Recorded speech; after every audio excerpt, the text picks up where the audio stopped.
नमस्कार, मी अमृता आकाश. आरोग्यम धनसंपदामध्ये आपलं स्वागत.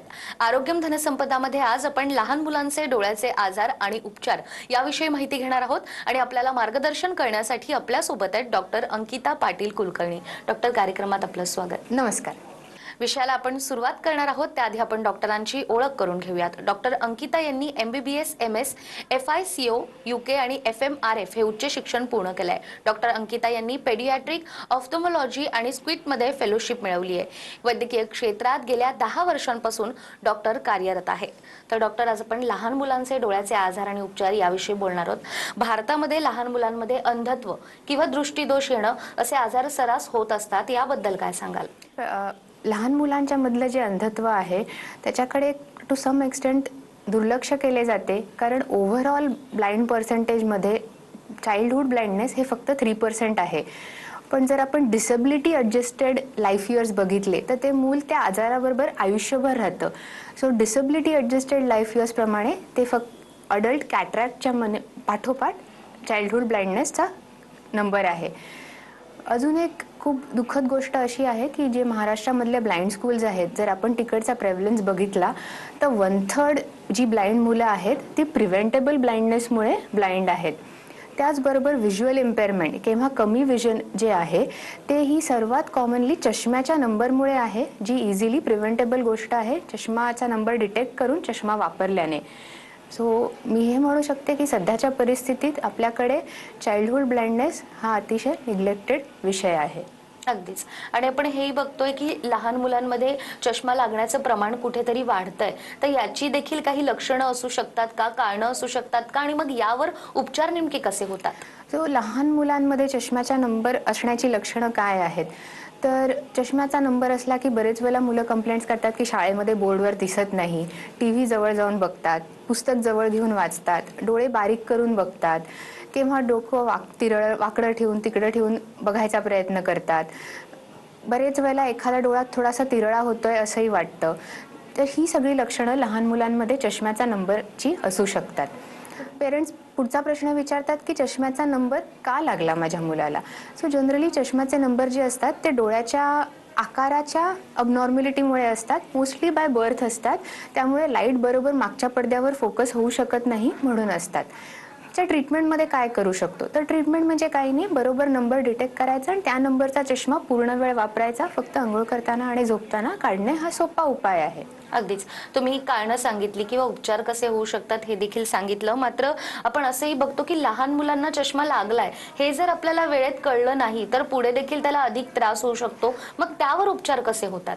समजा लहान मुलांच्या मध्ये जो चष्म्याचा नंबर आहे तो वेळेत डिटेक्ट झाला नाही आणि आपण ते ट्रीट केलं नाही तर लहान मुलांमध्ये ॲम्ब्लिओपिया किंवा लेझी आयचा प्रॉब्लेम येऊ शकतो. आता हा ॲम्ब्लिओपिया म्हणजे लेझी आयचा प्रॉब्लेम म्हणजे नेमकं काय आहे? तर काही कारणास्तव समजा जे व्हिज्युअल मॅच्युरेशनचं वय आहे म्हणजे 7 ते 8 वर्षाच्या आत, त्यावेळेला एखाद्या डोळ्याला स्पष्ट दिसत नसेल तर डोळ्यामधले आणि मेंदूमधले जे कनेक्शन्स आहेत ते वीक होतात आणि मग एका वयानंतर ते कारण ठीक केल्यानंतरही ते कनेक्शन्स आपण परत स्ट्रॉंग करू शकत नाही. तर ह्याला लेझी आय किंवा ॲम्ब्लिओपिया म्हणतात. त्याचा अर्थ हा की डोळ्यामध्ये बघताना तर काही आजार वाटत नाही पण तरी त्या डोळ्याने स्पष्ट दिसत नाही. तर आता ह्या लेझी आय किंवा ॲम्ब्लिओपिया आजाराच्या ट्रीटमेंटसाठी काय करू शकतो? तर पहिले तर डोळ्याला स्पष्ट न दिसण्याचे काही कारण असेल जसं काय चष्म्याचा नंबर, तर ते ठीक करायचं.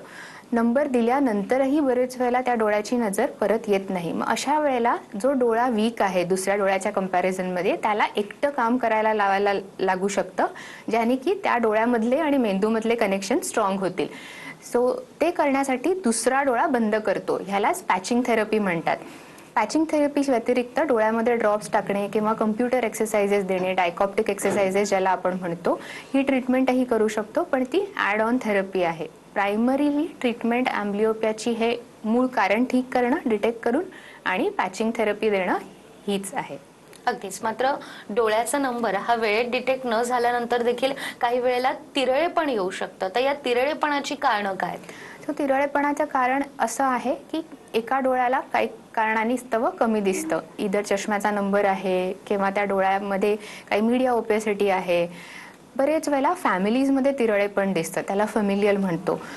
बरेच वेळेला जे डेव्हलपमेंटली डिलेड मुलं आहे किंवा सिंड्रोमिक मुलं आहे, जसं डाऊन सिंड्रोम झालं, त्या लोकांच्या मध्ये तिरळेपण दिसतं. आणि असंही असू शकतं की बरेच वेळेला आपल्याला तिरळेपणाचं काही ऑब्व्हियस कारण मिळत नाही.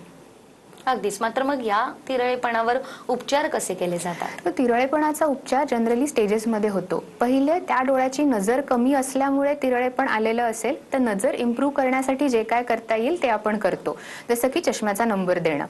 त्याच्यानंतर तिरळेपणाबरोबर बरेच वेळेला ॲम्ब्लिओपिया पण किंवा लेझी आय पण असोसिएटेड असतं.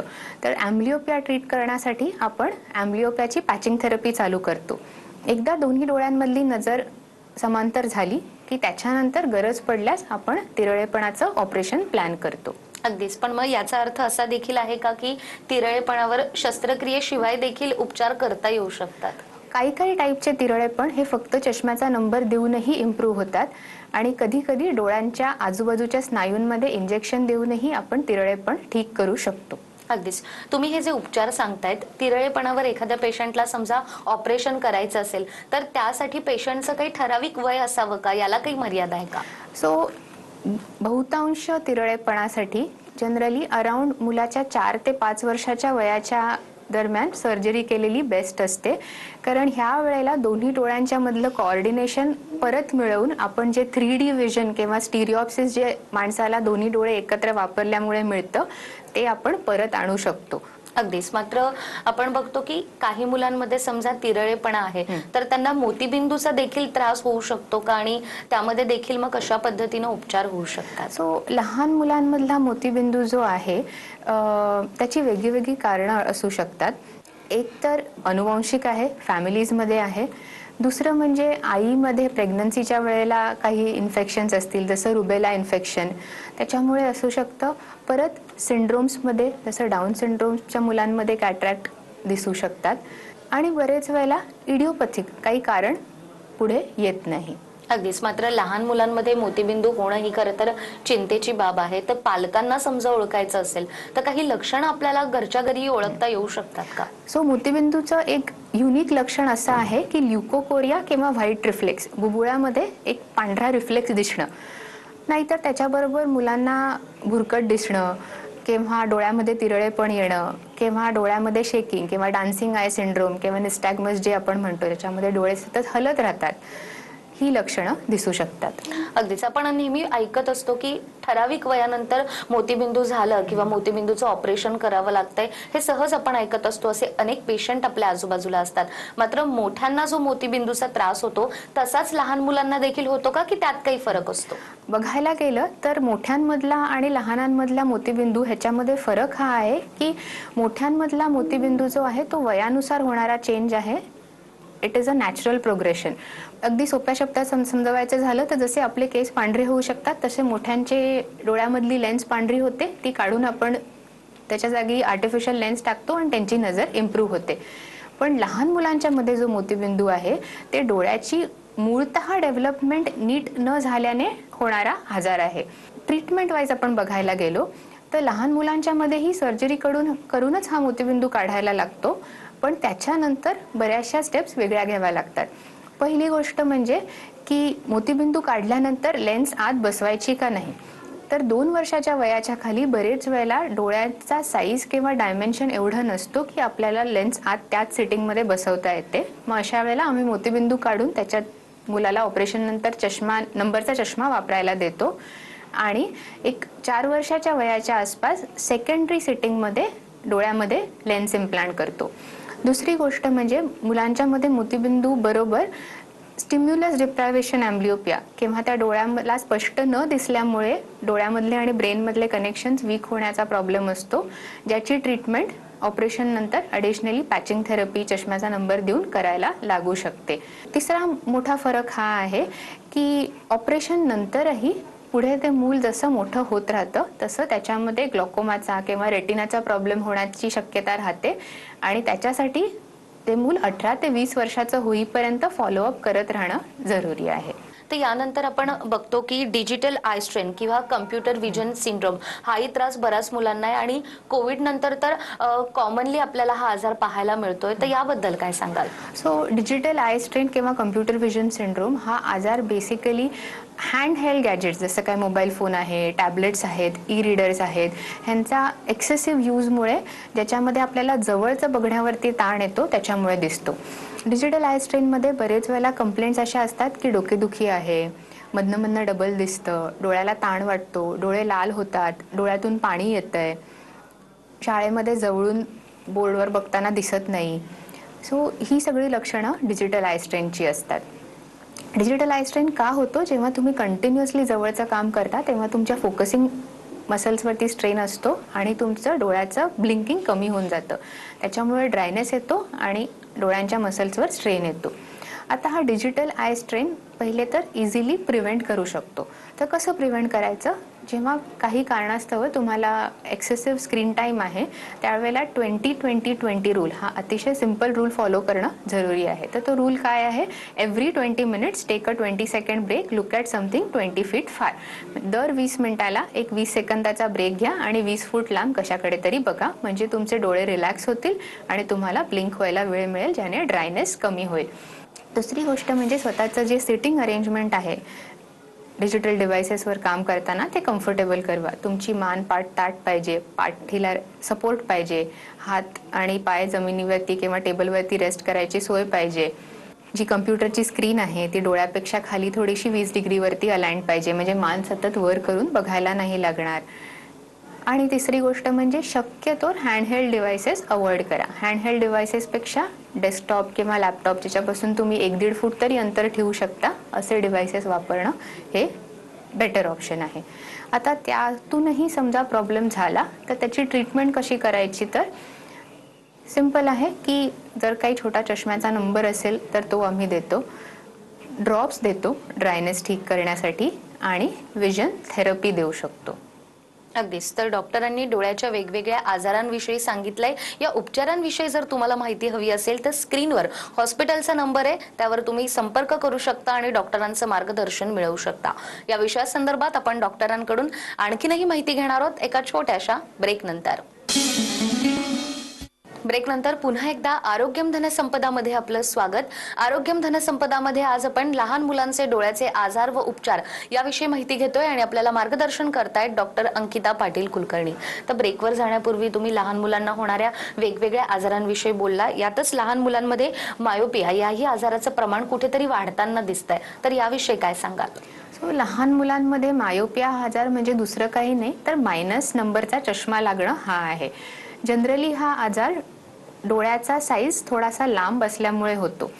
ह्या आजाराचे 2 कारणं आहेत. एक तर फॅमिलीमध्ये मायनस नंबर असणं, आई वडिलांच्या मध्ये मायनस नंबर असणं, आणि दुसरं म्हणजे एन्व्हायरमेंटल फॅक्टर्स. एन्व्हायरमेंटल फॅक्टर्समध्ये येतं की जास्ती नियर वर्क असणं, एक्सेसिव्ह हँडहेल्ड गॅजेट्स यूज करणं, बाहेरचं एक्सपोजर कमी असणं, बाहेरची खेळाची वेळ कमी होणं, नॅचरल लाईट एक्सपोजर कमी होणं, हे एन्व्हायरमेंटल फॅक्टर्स आहेत. आता ह्याच्या ट्रीटमेंटमध्ये आपण काय करू शकतो?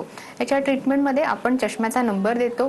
थोडं मूल मोठं झालं, एक 14-15 वर्षाचं, इंडिपेंडंट थोडं झालं की कॉन्टॅक्ट लेन्सेस वापरू शकतात. आणि 18 ते 20 वर्षाच्या वयाच्या आसपास एकदा नंबर स्टेबिलाइज झाला की त्याच्यानंतर आपण त्याच्यावरती लॅसिक सर्जरी करू शकतो. आता मायनस नंबर लागणं ही तर खूप वर्षांपासून चालू आलेली गोष्ट आहे. तर मग आता सडनली त्याच्यामध्ये एवढा प्रॉब्लेम का निर्माण झाला? तर असं आहे की जे आधी पर्सेंटेज होतं मायोपियाचं पॉप्युलेशनमध्ये त्याच्यापेक्षा जवळजवळ 10 पटीने हा मायनस नंबर आता दिसायला लागला आहे. आणि जसं मी तुम्हाला म्हटलं की हा डोळ्याचा साईज लांब असल्यामुळे असतो, तो वाढत जाऊ शकतो 18 ते 20 वर्षाच्या वयापर्यंत. जसा डोळा लांब होतो तसा डोळ्याच्या लेयर्स थिन होतात. जशा लेयर्स थिन होतात तसं त्याच्यामध्ये कॉम्प्लिकेशन्स निर्माण होऊ शकतात, जसे की ग्लॉकोमा आहे किंवा रेटिनामध्ये ब्रेक्स आहे, ज्याच्यामुळे रेटिनल डिटॅचमेंट होऊ शकते आणि परमनंट ब्लाइंडनेस येऊ शकतं. म्हणून हा आजार डिटेक्ट करणं आणि ट्रीट करणं आणि त्याचा नंबर वाढण्याचा रेट कंट्रोल करणं, म्हणजे जोपर्यंत ते मूल 18-20 वर्षाचं होईल तोपर्यंत त्याचा नंबर खूप जास्ती नसेल हे करणं महत्त्वाचं आहे. आता नंबर वाढू नये म्हणून काय काय करू शकतो? तर पहिले म्हणजे हँडहेल्ड गॅजेट्सचा वापर कंट्रोल करणं. जे काय अभ्यासासाठी किंवा शिक्षणासाठी मॅन्डेटरी स्क्रीन टाईम असेल त्याच्यामध्ये मध्ये मध्ये ब्रेक घेणं, जो मी तुम्हाला आधी समजवला तो 20-20-20 रूल फॉलो करणं. आणि कमीत कमी 1.5 तास तरी सनलाईट किंवा नॅचरल लाईट एक्सपोजर ठेवणं हे अतिशय महत्त्वाचं आहे. अगदीच. मात्र या सगळ्या आजारांमध्ये डॉक्टरांकडून विजन थेरपी देखील सांगितली जाते. ही थेरपी नेमकी काय करते? सो विजन थेरपी म्हणजे दुसरं काही नाही तर डोळ्याचे जे फोकसिंग मसल्स आहेत त्यांना स्ट्रेंथन करण्यासाठी दिलेले एक्सरसाइजेस आहेत. हे एक्सरसाइजेस आपण स्पेशल टाईपचे चष्मे किंवा प्रिझम्स किंवा फिल्टर्स वापरून करत असतो, ज्याने दोन्ही डोळ्यांच्या मधलं कोऑर्डिनेशन, त्यांची मुवमेंट ह्याच्यामध्ये इम्प्रूव्हमेंट होते. जनरली हे एक्सरसाइजेस 1.5 महिना ते 3 महिन्यापर्यंत करायला लागू शकतात. तुमचे जे काय सिम्पटम्स असतील त्याच्यामध्ये 1-1.5 महिना एक्सरसाइजेस हॉस्पिटलमध्ये केल्याने इम्प्रूव्हमेंट येते. पूर्ण इम्प्रूव्हमेंट 3 ते 6 महिन्यांनी यायला लागते. अगदीच. डोळ्यांच्या आजाराविषयी बोलत असताना अनेकदा पालकांकडून देखील तुम्हाला हा प्रश्न विचारला जात असेल की आम्हाला मुलांना त्यांचे डोळे हे त्यांचं संरक्षण करायचं आहे, तर याविषयी तुम्ही काय सांगाल पालकांना? सो लहान मुलांचे डोळ्यांचे आजार प्रिव्हेंट करण्यासाठी कोण कोण रोल प्ले करतं, तर सर्वात पहिला रोल येतो त्या मुलाच्या आईचा, नंतर येतो त्याच्या फॅमिली मेंबर्सचा, नंतर येतो त्यांच्या टीचर्सचा आणि केअर गिव्हर्सचा. जी मुलांच्यामध्ये आजाराची लक्षणं आहेत ती ओळखून वेळेत तपासणीसाठी नेणं हे महत्त्वाचं आहे. माझं जनरली सजेशन असतं की एक चेकअप शाळेच्या एंट्रीला आणि नंतर प्रत्येक वर्षी एक रेग्युलर आय चेकअप ते मूल 18 वर्षाचं होईपर्यंत करत राहणं महत्त्वाचं आहे. बरेच वेळेला मुलं समोरून कंप्लेंट करत नाहीत की मला त्रास होतो आहे. सो त्याच्यासाठी रेग्युलर चेकअपमध्ये प्रॉब्लेम डिटेक्ट होणं हे मदतीचं ठरतं. अगदीच. आणि ज्या लहान मुलांना अगदी कमी वयामध्ये चष्मा लागलेला आहे आणि पालकांनाही असं वाटतं की रेग्युलर त्यांनी चष्मा वापरायला हवा, जेणेकरून नंबर कमी होईल आणि तो चष्मा देखील कालांतराने त्याला वापरावा लागणार नाही, तर यासाठी देखील मग काय करायला हवं? एकदा चष्म्याचा नंबर लागला की तो पूर्णपणे काढून टाकणं तर शक्य नसतं बऱ्याचशा सिच्युएशन्समध्ये, पण तो नंबर जास्ती वाढणार नाही ह्याच्यासाठी आपण प्रिकॉशन्स घेऊ शकतो. सो हे प्रिकॉशन्स जसे मी तुम्हाला समजवले की मोबाईलचा, टॅबलेट्सचा एक्सेसिव्ह वापर टाळा, मुलांना बाहेर खेळायला पाठवा, रोज 1 ते 1.5 तास तरी कमीत कमी काही फिजिकल ॲक्टिव्हिटी महत्त्वाची आहे. त्यांच्यामध्ये in addition to digital devices बाकीच्या हॉबीज इन्कल्केट करा, ज्यांनी त्यांना बाहेर जाण्याचं महत्त्व कळेल. ह्या सगळ्या गोष्टींनी तो नंबर जास्ती वाढण्यापासून आपण थांबवू शकतो. थोडी मोठी झाली की त्यांना कॉन्टॅक्ट लेन्सेस देऊ शकतो, ज्याने चष्म्याचं कॉस्मेटिक इम्प्लिकेशन कमी होतं. आणि 18 ते 20 वर्षाच्या वयाच्या नंतर लॅसिक सर्जरीचं ऑप्शन राहतं, पण त्याच्यासाठी पण डोळा सुटेबल आहे की नाही ते त्यावेळेला टेस्ट करून नंतर डिसाईड करू शकतो. अगदीच. काही प्रमाणात हा आजार कुठेतरी अनुवांशिक देखील असतो, त्यामुळे जसं तुम्ही पालकांना काळजी घ्यायला सांगितली, आहारात देखील आपण काही बदल करू शकतो का?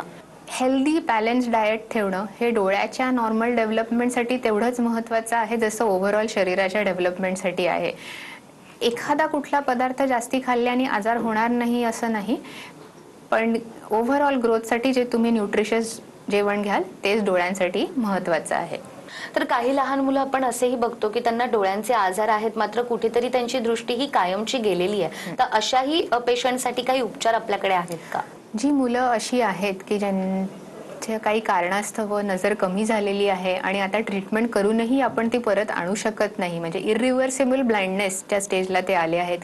सो इधर कम्प्लिटली ब्लाइंड आहेत किंवा लो विजन आहेत, त्यांच्यासाठी विजन रिहॅबिलिटेशन आणि लो विजन डिव्हायसेस हे ऑप्शन्स अवेलेबल असतात.